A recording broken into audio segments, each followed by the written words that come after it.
സർക്കസുകളിലൊക്കെ നമ്മൾ സിംഹത്തെ കണ്ടിട്ടുണ്ട്, ആനയെ കണ്ടിട്ടുണ്ട്, എന്തിന് ഹിപ്പോപ്പൊട്ടാമസിനെ വരെ കാണാറുണ്ട്. പക്ഷെ ഒരിക്കലും ഒരു ചെന്നായെ നാം കണ്ടിട്ടില്ല.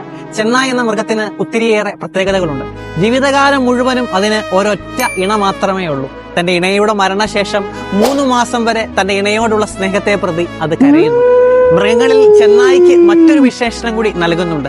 വിശ്വസ്തനായ മകൻ അഥവാ റൈച്ചസ് സൺ എന്നുകൂടി വിളിക്കപ്പെടാറുണ്ട്.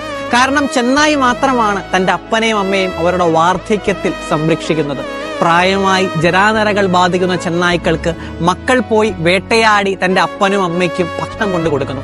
പ്രകൃതിയിലെ ഒരു മൃഗത്തിൽ നിന്ന് പോലും മനുഷ്യർക്ക് എന്തൊക്കെ പാഠങ്ങളാണ് ഉൾക്കൊള്ളുവാൻ സാധിക്കുന്നതല്ലേ. അവിശ്വസ്തതയും അനുസരണയില്ലായ്മയും കുടുംബജീവിതങ്ങളിൽ ഇന്ന് കൂടി വരുമ്പോൾ ഈ ചെന്നായ മനുഷ്യർക്ക് എത്രയോ മനോഹരമായ സന്ദേശങ്ങളാണ് നൽകുന്നതല്ലേ. ദൈവത്തിന്റെ വചനം പറയുന്നു, വന്യമൃഗങ്ങളോട് ചോദിക്കുവിൻ, അവ നിങ്ങളെ പഠിപ്പിക്കും, ആകാശപ്പറവകളോട് ചോദിക്കുവിൻ, അവ നിങ്ങൾക്ക് പറഞ്ഞു